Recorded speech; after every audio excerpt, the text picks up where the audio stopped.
fate of a working factory in Burslem.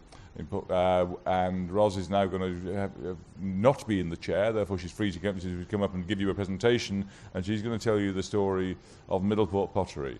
And I'm not even going to mention the fact that Historic England put in £1 million. Not saying anything.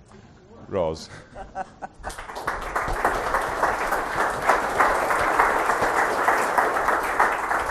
Thank you very much.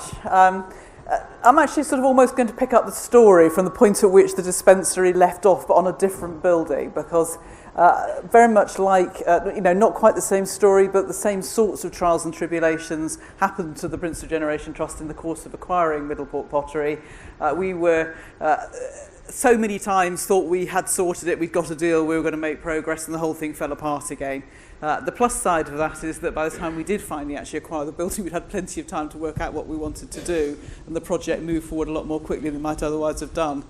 We actually got into this, and it's good that Ian is here, because he and I went along when he first took over as chairman to see Simon Thurley, and we sort of went along to say hello.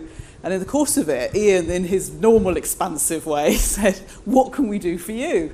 And Simon said, "Well, if you can do one thing for me, could you save Middleport Pottery? That's in our top priority." "Of course," said Ian. and thereafter, some considerable years of hard work set off. So, what is it? I'm just going to give you a little bit of background on the trust first, just to give you a context for us and why we got involved in it. And then I'm going to tell you a little bit about where we are on Middleport Pottery. And as it says, the story so far, it's very much a continuing story, and there's still much to do. So Ian has covered this. We are a charity set up by the Prince of Wales, so I won't recover that again.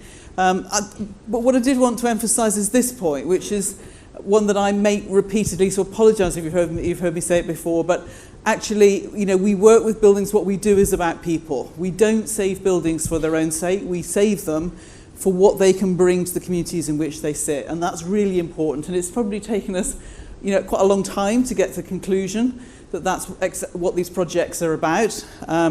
But we now wholeheartedly buy into that. And as you'll see, as I talk through the example at Middleport, it doesn't just happen. You have to work at it.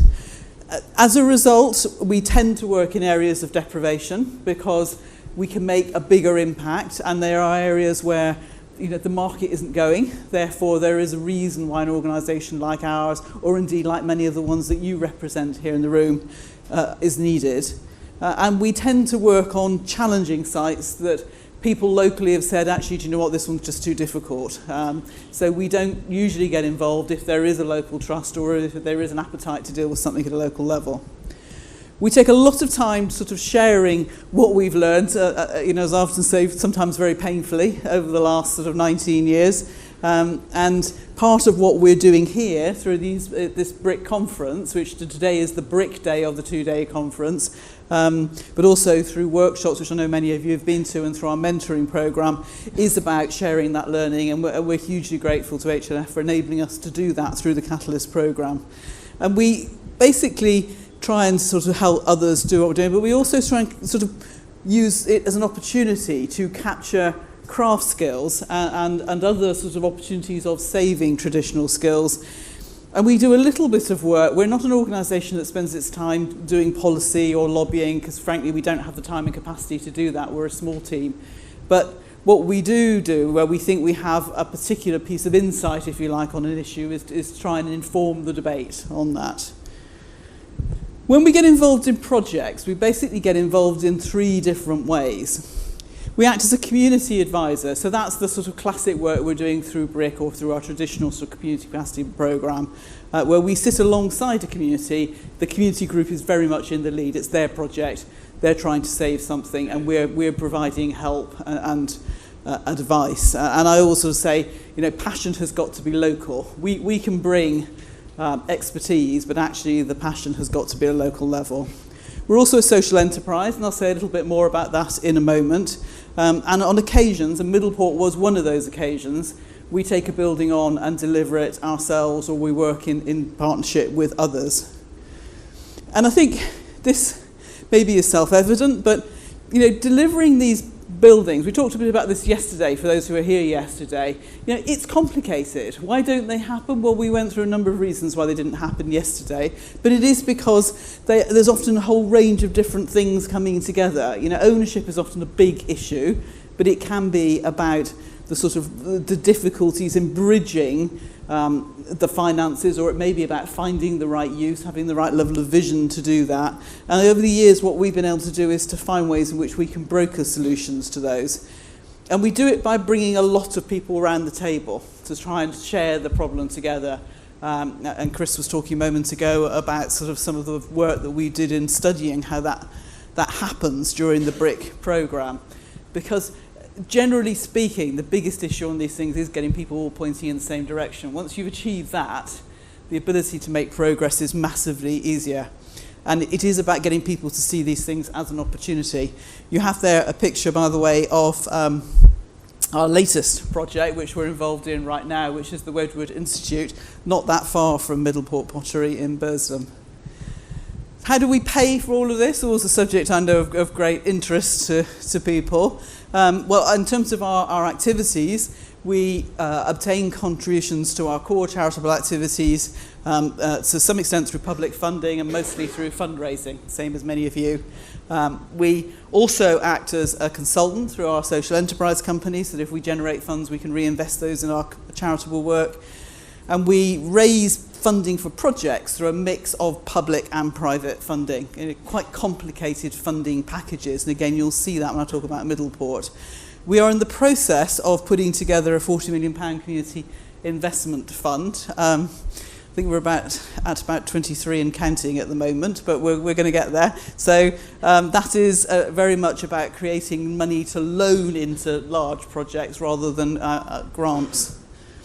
And the sorts of things that we do in our social enterprise company is act an advisor on projects where we, for example, sit within, say, a steering group, and a good example of that is where we've been heavily involved over a number of years at Denby Hospital in advising and supporting an issue surrounding a building which was falling into increasing dereliction, and a successful CPO has now gone through on that site. It's taken many years of very hard work to do that, and it's been basically about pulling the team together and getting the right people around the table to make it happen.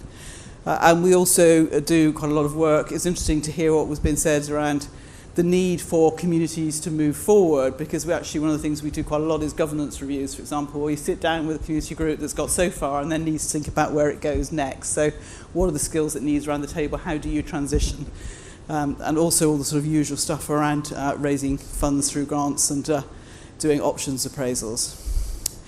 I know I'm preaching to the converted in this room, but I think there are reasons why heritage-led regeneration has benefits that simply going out and starting from fresh and doing a new build site cannot achieve, probably can't achieve at all, but certainly can't achieve as easily.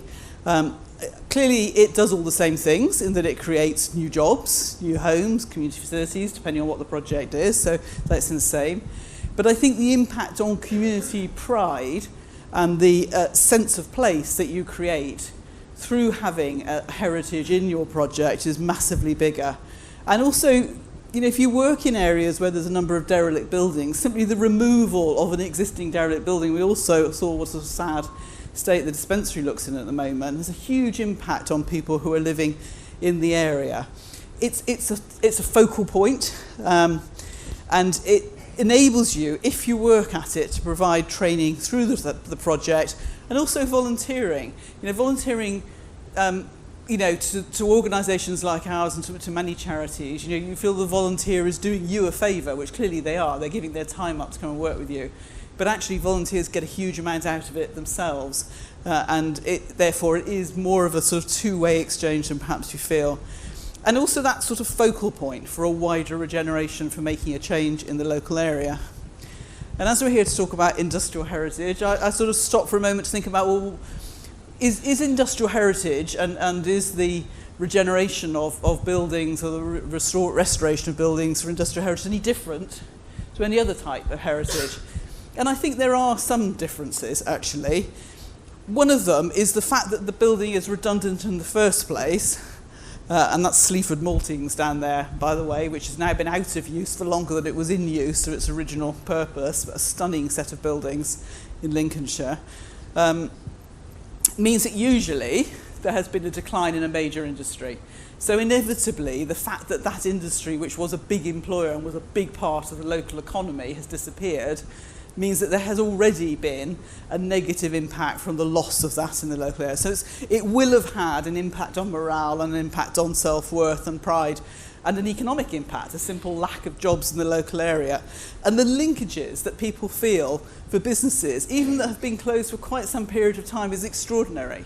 If you go to talk about one of these buildings, you'd be amazed how many people will come up and say, my grandfather worked there, that was where my mother had her first job. People feel really, really strongly about this, and therefore it has a negative impact when the building is sitting empty, but the positive opportunity is huge. So, Middleport Pottery. This is it from the front. This is you can't actually see it like this. This is a slightly artificial photograph. It is actually how the frontage looks, but it's just so long you wouldn't be able to stand back and see it in quite that fashion. And this is it from the back. And any of you who, I'm sure all of you in fact, are sort of great watchers of the Great Pottery Throwdown will have seen this site as it swoops in over the pottery. We're very pleased to be selected as the location for that when it started filming earlier in the year.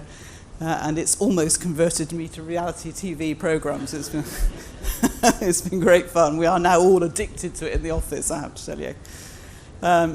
It's just to give you an overview of the site, what's it's about. Well, it's 2-star. It was built about 125 years ago. It's in Stoke-on-Trent, and everybody knows Stoke-on-Trent was the home of the Potteries, but sadly has lost many, really amazing and well-known businesses. The Spode site now, sadly, is largely empty and is about to be redeveloped. So, it's an area that had suffered from a huge withdrawal of investment and loss of jobs. We bought the site in 2011. As I say, we started, I think, in about 2008. So it took us quite a long time to get to the point where we were actually able to do a deal. And we opened it in 2014. And that is quick because, as I say, we had spent a long time and we thought we were about to get there, and then the whole thing sort of fell apart again. It's a £9 million project. It took us 3 years to get it completed. And we've been incredibly pleased this year to see the work that we've done there recognised through a number of different organisations, including Europa Nostra and a REBA National Award and various placemaking Civic Trust Awards. The way that the project worked is actually that Burley, which is the product that's made at the site, and we mentioned earlier it's a working pottery,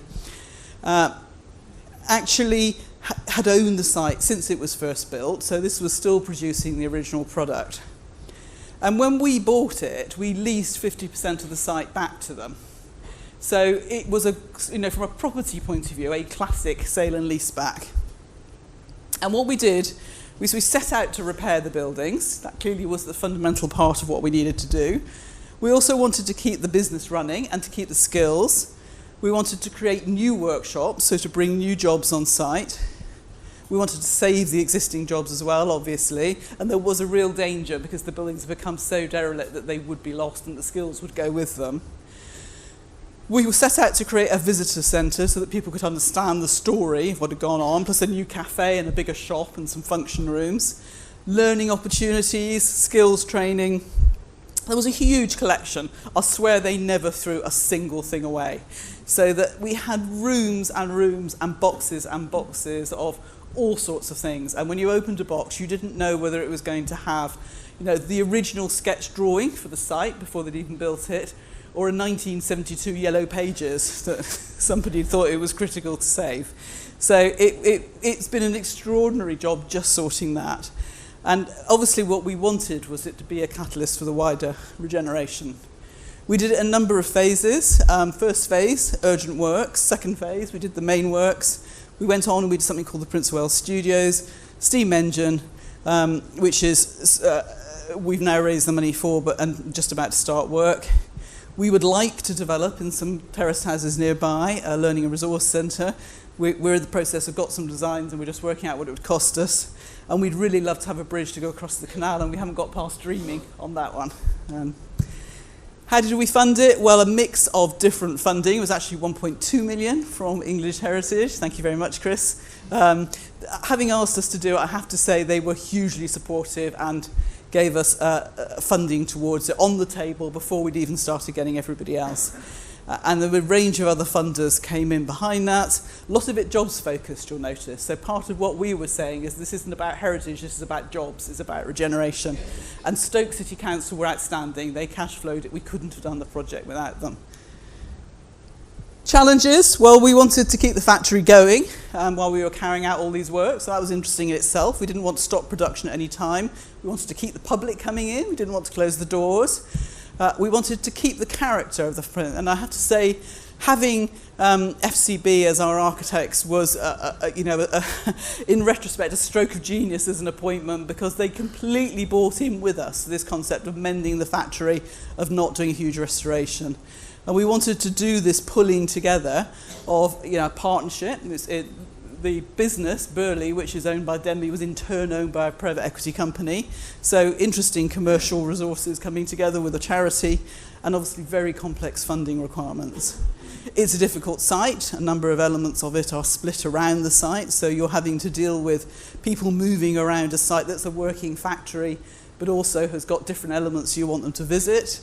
We had this huge collection that I talked about, which had been built up over a period of time, all of which had to be itemised and sorted through. Just to give you a feel, that's just some of the mould collection, actually a relatively small proportion of the mould collection, so it was an enormous job. We wanted to deliver training, and we worked very hard to make sure that every element of the project we didn't just use. So we did construction, we drove training through that, including from young people who were out of work and disadvantaged. So very much about making every element of it work more than once. We worked hard on community engagement. We kept it going right the way through the project. So if you came along when we were in construction, we just put a hard hat on. You did a factory tour, you had a hard hat on. So at all points, we kept people coming into the site. And there's just an example of something we've done recently, a maker's market. We now have lots of events going on there. And this is the sort of thing we did. So this is what mending the factory means in practice, that we absolutely did not modernise this place. We got rid of the pigeons, which was a good improvement, and the remnants of the pigeons. And as you can see, but we largely left it as it was. We tidied spaces up. This is our little office, and this was a design studio originally. That's how it was when we moved in, and that's one of my team, the wonderful Teresa, who runs the visitor attraction. And overall, we've managed to have a significant impact. So we have saved the jobs, and we've created more jobs than we set out to in the beginning. Volunteers are amazing. We managed to reach our sort of target visitor number in 6 months this year, and that's the annual visitor target. We've got new businesses on site, and as I said, we've done very well in awards. And we've moved on to do things like the old packing house. Those of you who've ever watched the pottery throwdown will see that when they come to put stuff into the kilns, you can see round windows behind it. That is because that's where the kilns are and the space that's being used at the moment. We did some crowdfunding for money on the steam engine. It was very hard work. It was interesting to hear what was said, but it was successful. And we focused a lot now on how you move out from that. So the council had done some work on houses opposite, and they've been beautifully restored. And we started to extend into the wider area and looking at the development. So, all right. I think, let me try again. There we go. I just want to show you a little film to finish up with. Welcome to Middleport Pottery, the home of Burley. Built in 1888 and saved by the Prince's Regeneration Trust in 2011. An amazing slice of British ceramic history. The pottery was built by ceramics manufacturer Burgess & Lee. It was designed to make all the production processes more efficient and to improve conditions for the workforce. Over the years, a number of extremely talented designers and artists worked here, and by 1939, the factory in Middleport was employing over 500 people. From English Heritage's point of view, this is the best example of a model factory that still survives in Britain today. And what's wonderful is you can still read it as being that Victorian factory that was built as a working unit with these long ranges, linking bridges, each part of the operation. It had got into a very poor state. The factory threatened with closure. The buildings obviously had come to the point where they needed major investment to keep them going. We decided that really what needed to happen was that somebody who really cared for the place needed to buy it. But we realised from the start that we needed to do it with a major charitable trust. You can imagine that after 100 years of continuous production on site, the buildings were beginning to show their age. This is why in 2011 the Prince's Regeneration Trust stepped in to purchase the site whilst maintaining the production of Burley ware. As a potter's, Potteries lad, 50 plus, been brought up, my mum, my dad, my grandma all worked in the pots, and I've grown up knowing the traditional way, and it would have been sad if it had been made somewhere that we don't know, isn't related to the potteries, and all these skills which you'll see have been lost. Middleport Pottery is both a link back to Stoke's industrial past and a springboard for its new economic future. Our philosophy has been to mend and conserve, keeping the best of the past, but breathing new life into disused spaces such as this. All of the work here has been done using traditional techniques, such as repointing with lime mortar, and where things have been replaced, they've been done on a like-for-like basis. It made a big difference for me because, like I say, I was on job seekers before. It was hard to get my foot through the door. I couldn't really afford to go and take the test, and you wouldn't really be able to get a job without it either. There was always that which was dragging me down a little bit. So after then, obviously I was on here and did a year's work, a year's on site here, and I got my Heritage Apprenticeship card. So it has done good for me. Like I say, I wouldn't really be where I am now. Through the restoration of Middleport Pottery, we have opened the site as an exciting new visitor destination. Visitors can step back in time as they explore the mould store, historic collections, bottle kiln, Victorian offices, and learn about the people and events that have shaped the pottery. Factory tours offer the opportunity to see pottery being made using the same handcraft methods as in the 1880s. The Burley shop sells pottery made on site, and there is a traditional cafe overlooking the picturesque Trent and Mersey Canal. The thought of this project just lit my life up. It was fantastic. When I realised that maybe I wouldn't be able to work again, I felt unplugged from the old situation. It's a bit of a shock, really. And then when I found out that I could volunteer and I could be involved, it's a case of when you come to this stage in life that you can do something now totally different. And I thought, this is what I've really wanted. These sites not only create jobs and volunteering opportunities, but instill a sense of local pride by allowing people to access their heritage. Here at Middleport Pottery, we have a rich and varied programme of events throughout the year, from craft-based events and lectures to family fun days like this featuring our own Easter cow. The investment going in down here in Middleport and on Port Street with the new housing and the investment into Boulton Town Centre, hopefully the two will start merging. It could be the start of quite an exciting future for this community. It's good to see this end of Burslem, the kind of Middleport area, begin to pick up again in the last few years, particularly with the investment in the pottery here. And I think you just get the feeling that Burslem is taking off again. If it weren't for the Prince's Regeneration Trust, then I wouldn't have got the job, which I'm still at now. Probably be playing on the Xbox and whatever. So. This building's been regenerated. And I feel a bit like Doctor Who, actually. I feel a bit like regenerated because there is something else that I can do. When I came here, I'd realised this building had moulded my life.